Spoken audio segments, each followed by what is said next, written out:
what is French Counter-Insurgency Doctrine? And what were the French doing in Mali? These questions, I think, are actually very important to be asking. For one thing, because French counterinsurgency doctrine is actually the basis of American counterinsurgency doctrine and an important influence on most Western countries that think about counterinsurgency. As for Mali, I think it's important because it's important for understanding why France failed in Mali, and I think also why the United States failed in Afghanistan. I already got into that a little bit in another video, but I'm going to discuss that a little bit more here. But mainly what I want to focus here on today is specifically French counterinsurgency doctrine and also French military operations in Mali. Welcome to my YouTube channel. This is Pax Americana. My name is Michael Shurkin. This is a conversation about world affairs, global conflict, military strategy, and anything else that happens to be on my mind. Now, the issue of French counterinsurgency doctrine, this is something that I worked on a lot. And in 2020, I published with the Texas National Security Review an article called France's War in the Sahel and the Evolution of Counterinsurgency Doctrine. This study was later translated and published by the French military, specifically the French military think tank IRSEM, under the title L'Intervention Française au Sahel. And it's the fact that the French military itself went and translated this and published it is something I'm actually immensely proud of. I see this as an endorsement.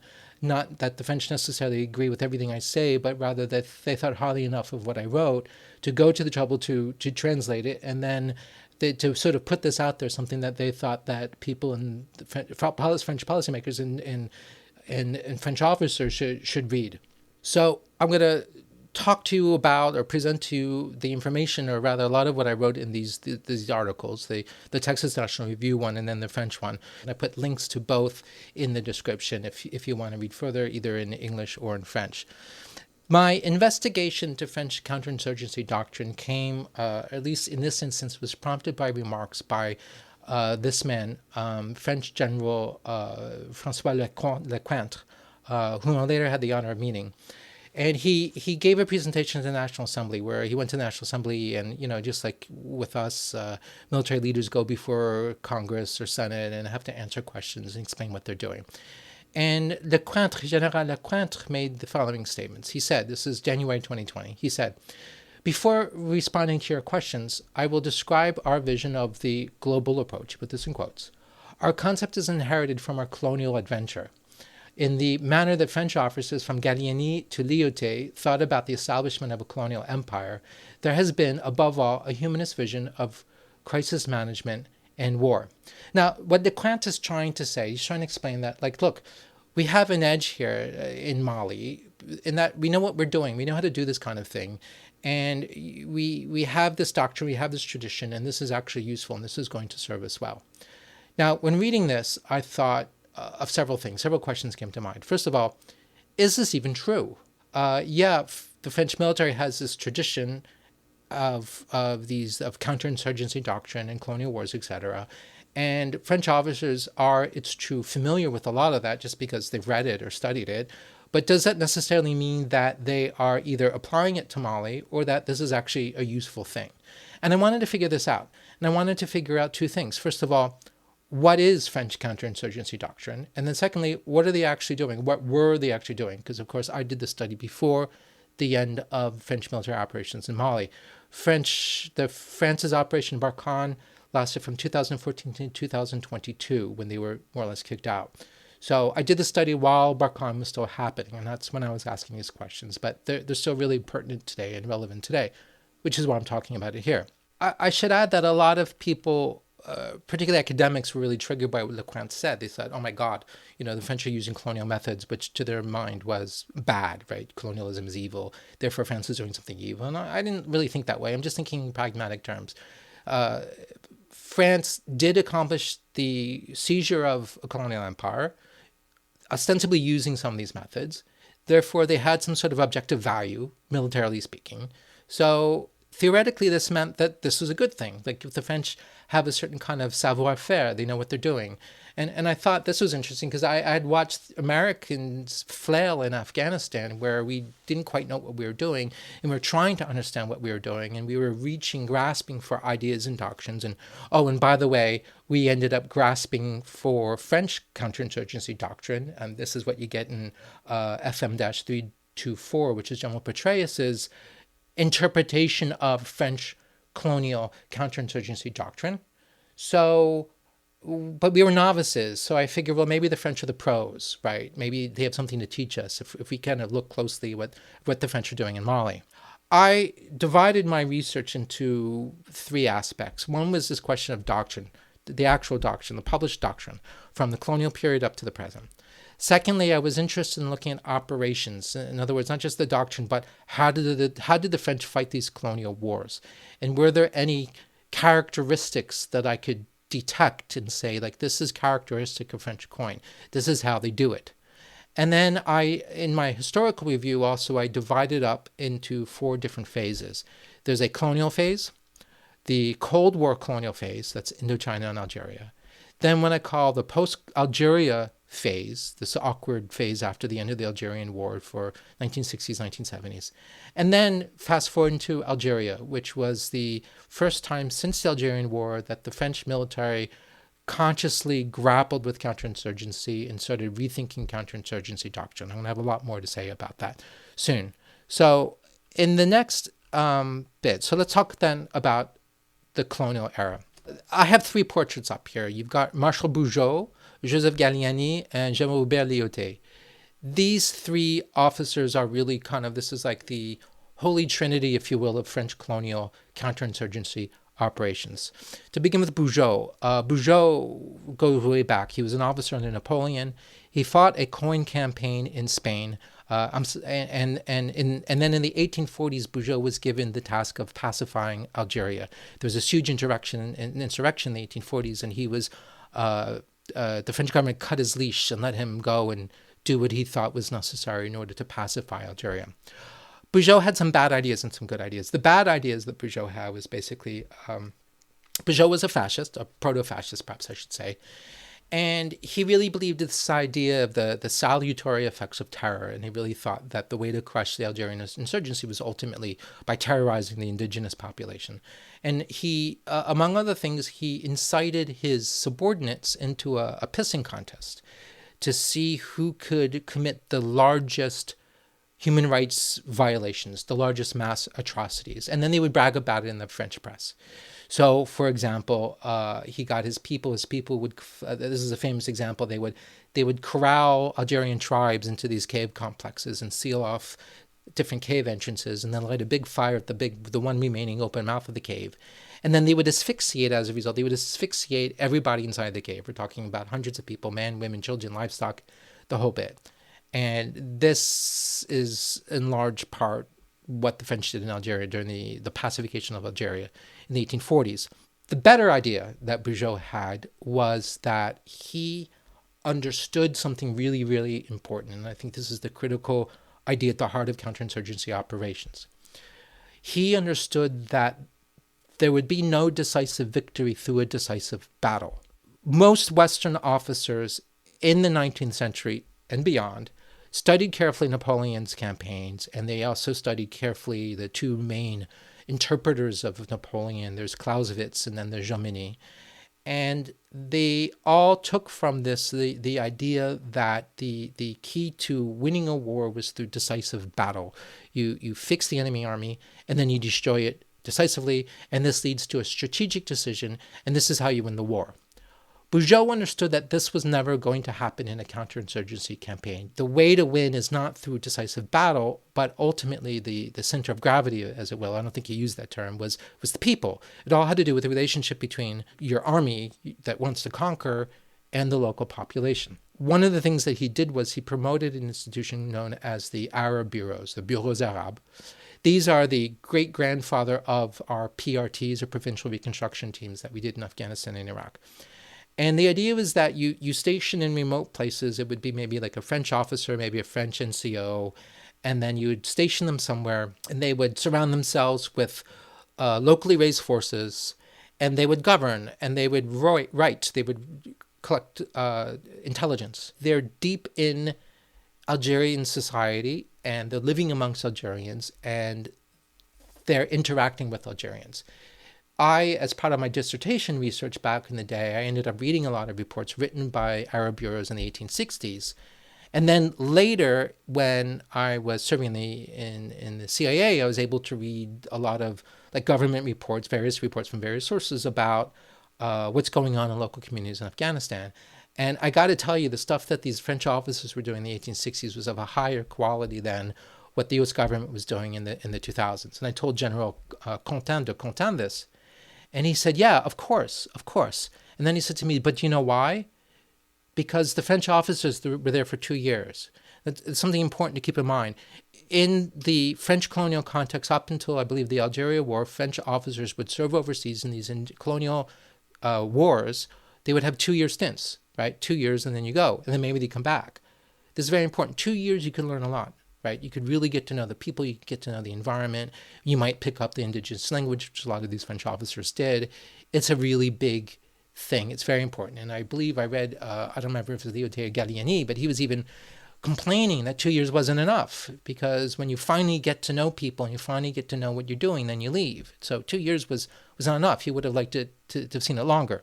Part of what the French got out of this experience was something that they called the French touch. And the French today boast of this. The French touch refers to their alleged ability to interact with locals, to get to know the locals, to live among the locals, and to have real close ties, and something that they think that they do well, and that they've always done well. And then they look to the Americans and they say the Americans don't do this well, because the Americans, when the Americans go into a place, they don't know people, they're not there long enough, they don't build relationships with the people, they don't live among the people, they're too preoccupied with force protection, and they don't have the same touch. And they think that this French touch really gives them something of an edge. The point of this global approach that Bugeaud charted, but then Gallieni and Leotaire really expanded, was the idea that you limit combat operations to the minimum, right? You fight only when you have to, but you, more importantly, when you're not fighting, you're building. This is the global approach. You're governing. You're building schools. You're building markets. You're administering. You're governing. And they also promoted the idea of the oil spot, which is in the oil spot, you pour resources into an area, you pacify it, you control it, you build relationships, you make it safe, everybody's good, and then you expand the oil spot as much as you can. The objective ultimately is to convince people, one, that you're not going anywhere. The colonial power wants to convince the local population that they're going nowhere, they're there to stay, and you've got to just deal with it. And then secondly, you have to convince the indigenous population that they can live with this, right? It's okay. The French are here, they're in control, they're not going anywhere, and that's okay. You can totally live with this. And not only that, but maybe you're even going to benefit from colonial governance. Now, in terms of operations, in terms of actually how they actually did this, it's fairly easy to discern certain key characteristics. First of all, French colonial operations were all done on a shoestring budget. They never had enough men relative to the geographic scale that they were operating in and relative to the size of the indigenous population. I mean, it was always tiny. When the French conquered Mali, for example, they had, I don't remember the numbers, but we're talking like, probably not more than 1,000 people, but then a few thousand indigenous soldiers, African colonial troops, and they just didn't have the firepower. They didn't conquer by means of firepower. They conquered by means of politics and divide and rule and that kind of thing. They played a very clever game of using the human terrain, but they didn't have mass, and they could not prevail using mass, and they understood that. Given their small numbers relative to the space in which they're operating, they had to emphasize mobility. You couldn't be everywhere at once, but you could move quickly from place to place. And that's what they did. So they would favor thus a very light force, light troops, lightly armed. So we're not talking heavy troops, heavy cavalry, large-scale artillery, etc. This is all light field artillery, light troops who can move around as quickly as possible. The French also came to rely on what they call subsidiarity. We sometimes refer to it as mission command. It's kind of a combination of mission command or command by intent, or Auftragstechnik. The idea that you delegate responsibility and authority to lower echelon commanders to act on their own, to act autonomously, and to do what they think is best. And you do this because ultimately 19th century command and control and communications didn't allow anything else, right? It's not like Paris can direct the activities of lieutenants out in the Malian desert or in the jungles of Indochina. You have to just trust them to do what they think they have to do, and you have to empower them to do this. And this became almost a virtue. This became a key part of French military culture up until this very day. The other thing the French did was that they relied very heavily on indigenous troops. They recruited troops, individuals, directly into their units, and they recruited also wholly indigenous regular units, the Senegalese tirailleurs, the Senegalese infantry, is a classic example of this. And they recruited various kinds of local militia to act as their proxies and as their auxiliaries. And then, of course, they had these famous 2-year tours. And I keep referring to that because I think it's very important. The next period is what I refer to as Cold War colonial coin. The Cold War, so I'm thinking primarily of Indochina and Algeria. And what the Cold War did was that it placed the colonial wars in the context of the larger ideological struggle between a liberal democratic, albeit colonial West, and the communist East. We saw during this period an expansion of the concept of global approach. We saw this emphasis on the need to rewrite the social contract. So there was this understanding that you had to really work on your relations with the local people. If they're not happy, that means that you failed somehow. So you've got to think about your social contract with them. You're making a bargain with them ultimately, that they're going to put up with your rule in exchange for certain things. There is a heightened interest in ideology. Ideology becomes huge, and they learned this from the Viet Minh, because they saw that the Viet Minh were highly ideologically motivated. So that meant that hearts and minds required an ideological component that you had to sell to the local population and sell to your own people. And as part of that, concepts like psychological warfare became major lines of effort. And it was during the Indochina War where the French learned from the Viet Minh all sorts of concepts about psychological warfare that they would then use very heavily in the Algerian War. But the idea was that this was not just a side effort. This was a major line of effort. This is part of what you needed to do in order to pacify a population. Now, in terms of the military operations, we can see several characteristics that are continuity from the pre-Cold War colonial period. These wars were under-resourced, which meant that they had to double down on mobility. That became facilitated in this era in Indochina, Algeria, through airborne operations, because now you could drop people in the middle of nowhere, and also helicopters. Algeria, in a sense, was really the birth of helicopter warfare. They also had to continue with this concept of subsidiarity, particularly in Indochina. We would have French officers leading very small units deep in the jungle, far from any kind of support or contact or operational control from any kind of headquarters element. So by necessity, they had to be entrusted to do this. And also the French continued to rely very heavily on indigenous troops. They had large-scale recruitment both into the regular and to irregular formations. So a very large number of the soldiers that were fighting alongside the French in Indochina, for example, were Indochinese. Same thing in Algeria. There are a lot of Algerians in the French military that are recruited directly in, or recruited as units, entire units, or that were recruited as local militia. The French had to do this. They had no choice because they didn't have the manpower, and counterinsurgency is very manpower intensive. Now, the image that I'm showing you here is a screenshot from a movie called The 317th Platoon. It is a fabulous war movie, one of the best war movies I've ever seen. I highly recommend it. It's a French movie about the Indochina War. It's based on a novel by the same title, 317th Platoon.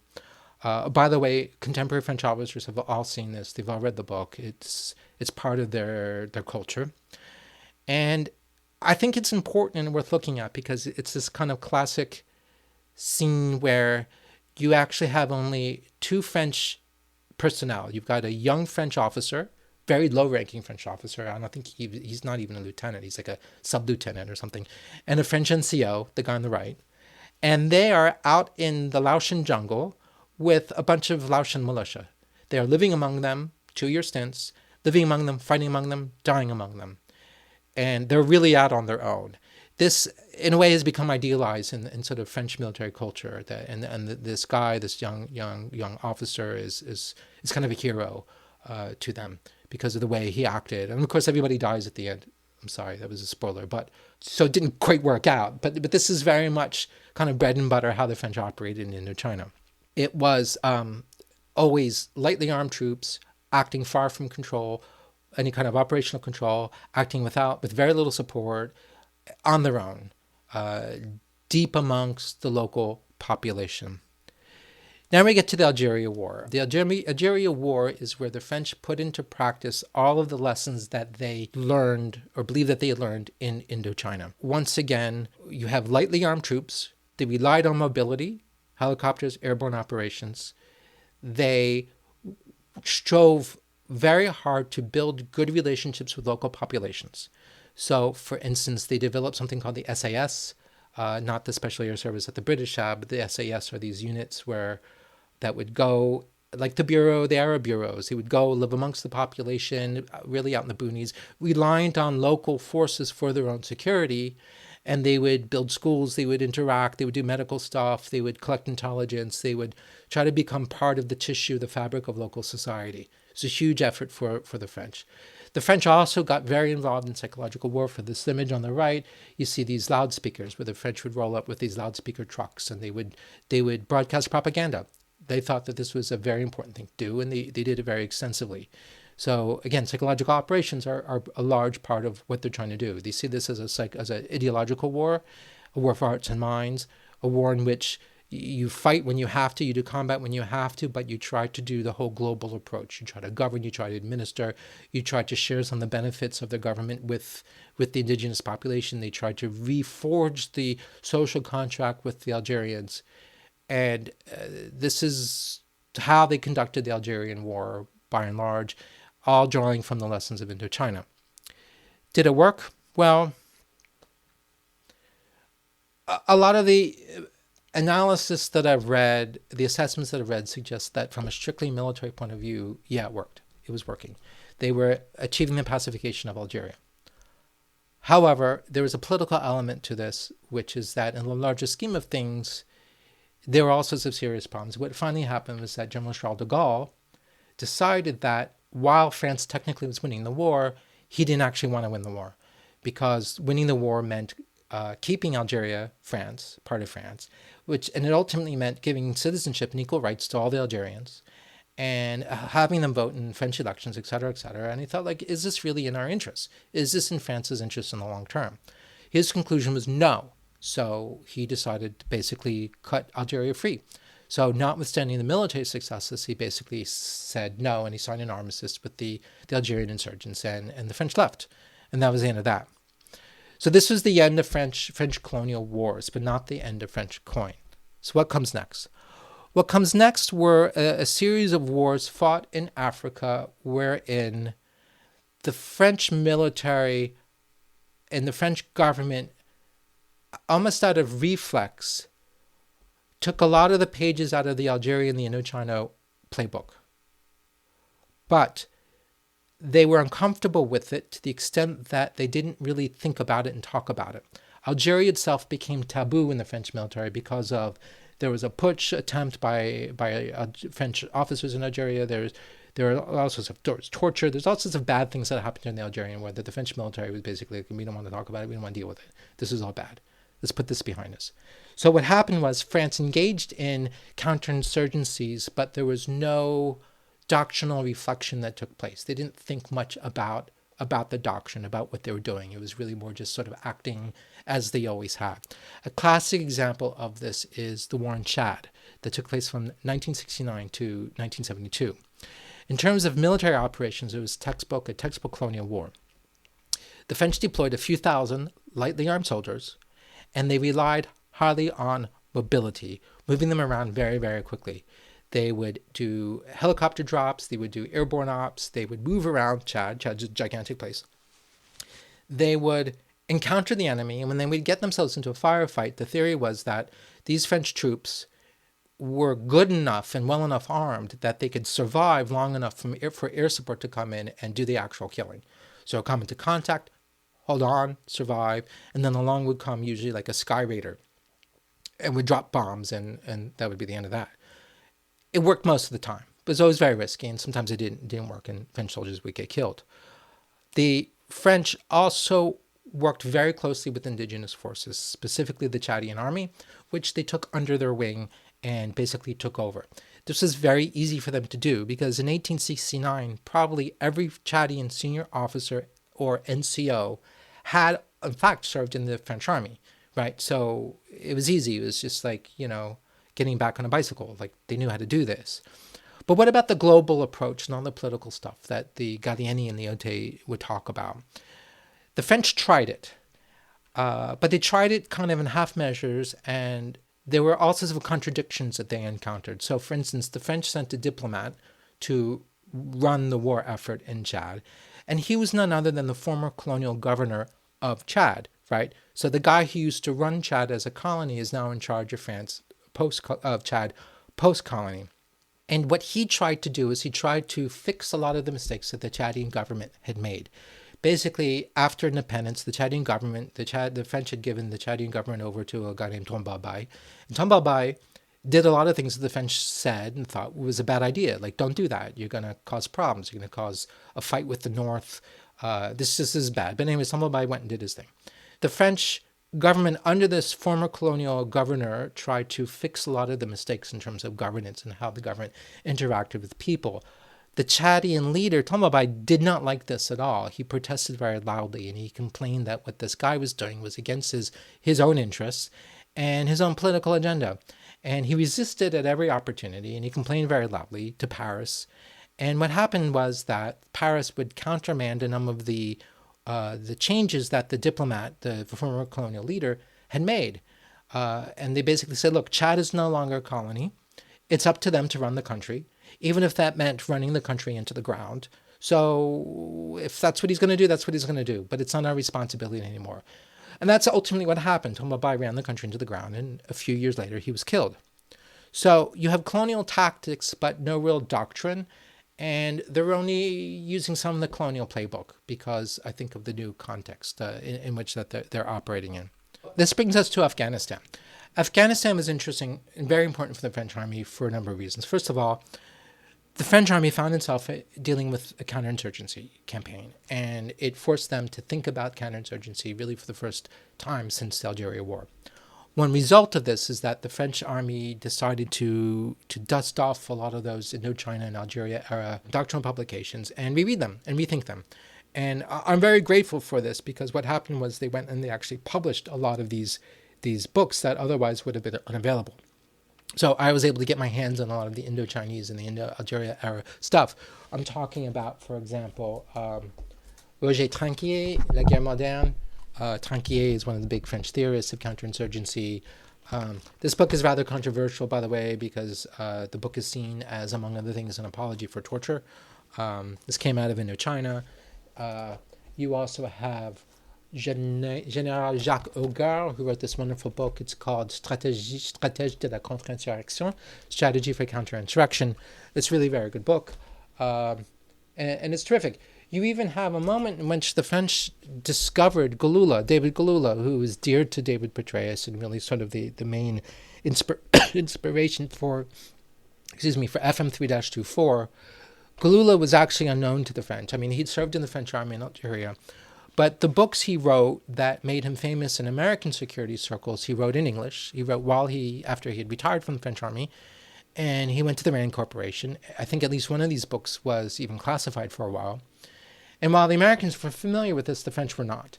And it was not until there was a French officer who was a student at the Commandant's and General Staff College at Fort Leavenworth during the time when Petraeus was in charge of that school that he heard everybody talking about Galula. And I thought, who the hell's Galula?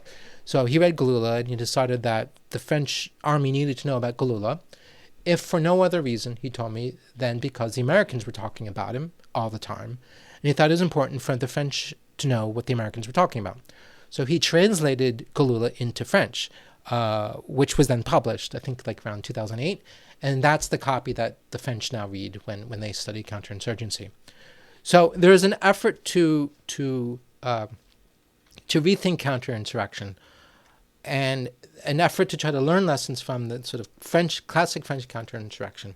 But also the reality on the ground was making things a little bit different. And one of the things that changed was that whereas in the past, during the colonial wars, including Algeria and Indonesia, the French had actually been rather philosophical about casualties. The French had high rates of casualties.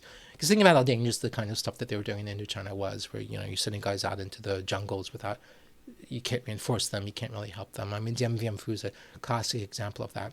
So they suffer a lot of casualties. And it was nowadays, they become casualty sensitive.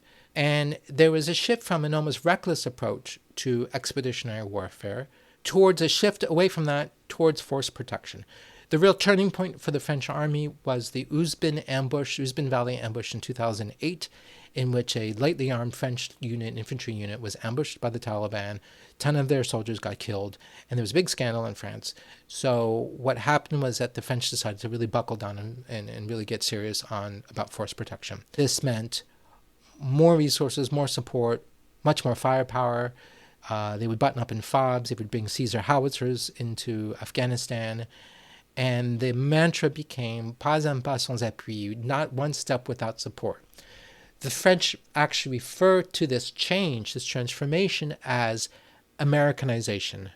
And oh, by the way, it's worth pointing out that the French tours of duty in Afghanistan are only 4 months, right? So it's a 4-month tour versus a 2-year tour, which really raises lots of questions about how you can do this whole French touch thing, about getting to know people, living amongst them, when you're not there for very long. And oh, by the way, you're afraid of everybody, and you're using armored vehicles, and you're relying more on firepower. This to them is the American way of war. This is why they describe this as Americanization. And then, of course, a big aspect of this is that there's really very little trace of what you can call a global approach going on in Afghanistan. They're doing combat operations, they're fighting, but they're not really doing a global approach. Besides just, a lot of what they did during this period was just writing and thinking, reading the old stuff and writing syntheses. And the syntheses I'm thinking of, here's this really excellent one called Principles of Counter-Insurrection, published in, around 2008, which 2010, which ultimately is just sort of like a really good synthesis of all the old classic counterinsurgency doctrine. But there came a change. I don't know what instigated the change. I don't know who's responsible for it, but I do know that in January of 2013, the French published a new counterinsurgency doctrine that is, I believe, a watershed in thinking about counterinsurrection, certainly for the French, and I think really for all Western militaries. And it's the one that I think all Western militaries need to be reading. Never mind Galula, never mind 3-24, you got to read this French 2013 book, Counter-Insurrection. And it says the following: the historical method of the oil spot invented by Gallieni during the pacification campaigns during the colonial era is no longer directly transposable and must be updated. And then it writes, as opposed to pacification associated with past experiences, COIN now aims to establish the conditions that permit the restoration of a social link within a sovereign host nation. The intervention forces do not look to impose an alien order to conquer and to stay in the host country, but rather to transfer as soon as possible responsibility for security on autochthonous forces. They only act in support of a local political structure. In any case, it is the indigenous political system that orients and even constrains their action. It's the job of the host nation to reforge the social contract, not the job of the outside intervening force, which means that from now on, when the French or anybody else comes in as an outside force to do counterinsurgency, they're doing the military bit.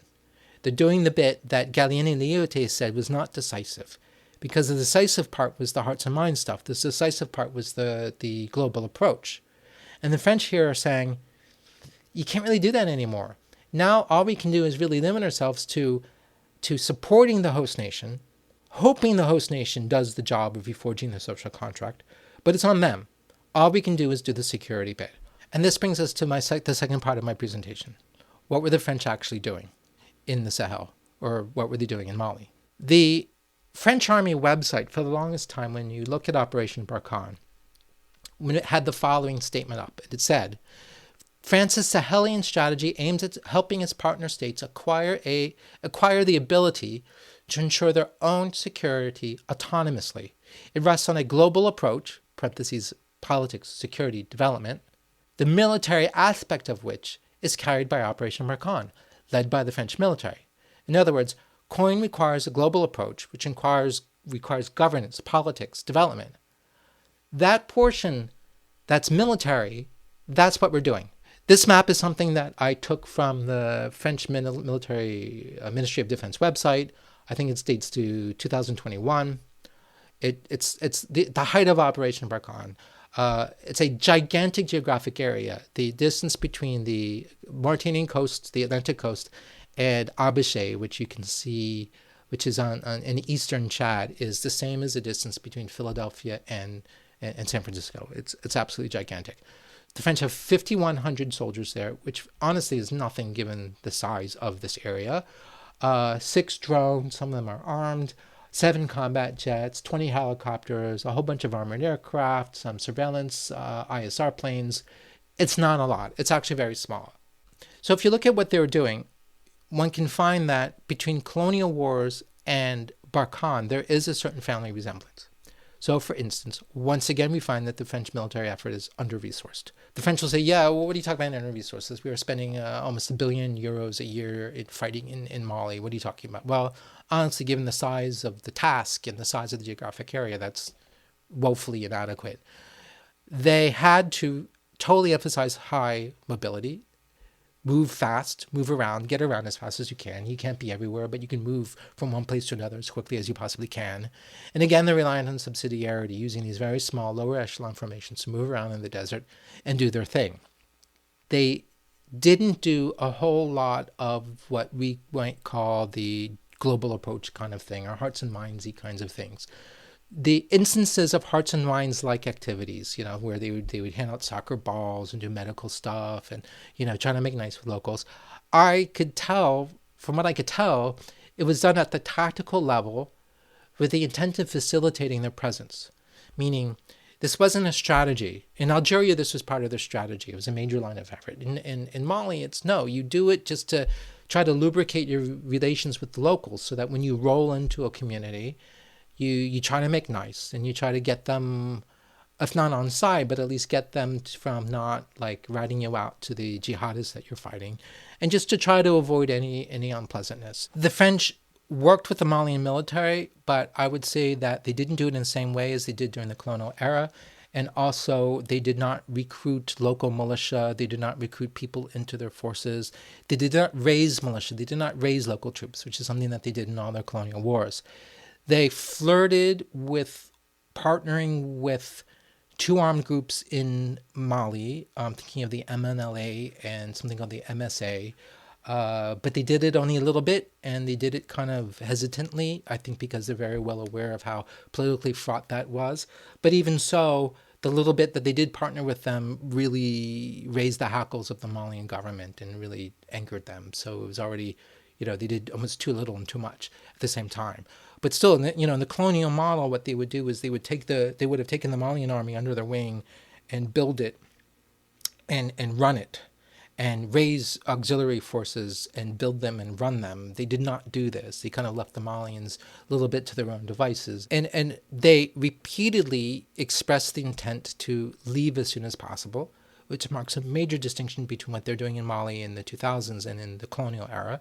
So again, the heart of the colonial project, I think, is trying to convince the locals that you're there to stay, that you're not going anywhere, and therefore they can believe in you, therefore they can trust in you, they can bank on you. Whereas now you're saying that we're going to get out as soon as we possibly can, which I do think has profound consequences, because you're asking people to trust you, saying we can protect you, while at the same time you're saying, but I'm leaving. And then finally and ultimately, they really delegated much of the governance stuff, the global approach to the host nation and to civilian agencies. They're much adamant about not running Mali, not doing anything, not recolonizing Mali. You got to leave that to the Malian government. This is huge because, according to the colonial doctrine, that's really where decision is. Decision is not in battle. The decision is in your relationship with the people, in forging the social contract and all that kind of good stuff, while limiting your combat role. Here, what the French are doing is they're ultimately limiting themselves to a combat role, while leaving to the Malian government what they understand to be, what the French themselves understand to be, where decision leads with governance. Key differences, again, you've reduced hearts and minds to the tactical level. You've got a limited and constrained use of forces. You're emphasizing now force protection. That's different. You have an expressed intent to leave as soon as possible. You're not doing oil stains because you don't have the people. You're delegating the global approach to the host nation and civilian agencies. Oh, and by the way, you're only serving in Mali in 4-month tours. Now, to get back to this idea of like the global approach and who's doing it, I've created this graphic. Hopefully this clarifies more than not. If you look in the center, what you can see is a prism of what I describe as the spectrum of global approach. At the top end, you have all the administration, welfare, governance stuff. It has nothing to do with fighting. The bottom, we have combat operations. On the left, we have the colonial coin. And in colonial coin, a very large portion of the stuff, the green stuff, the governance stuff, is being undertaken by the colonial government. The school system, just you're administering, you're governing, you're ruling. Then you've got a large chunk that becomes a responsibility of the military, just because the military is well equipped to do this kind of thing, even if a lot of it is administering governance, hearts and minds. And yes, you're doing fighting. But this entire spectrum from top to bottom is being done by the colonial power. In the post-colonial context, the amount of activities, the part of the spectrum that's being taken charge of by the intervening force is really just at the bottom, the combat operations. Most of the rest is supposed to be undertaken by the host nation. French are there to fight. It's up to the Malians to do everything else.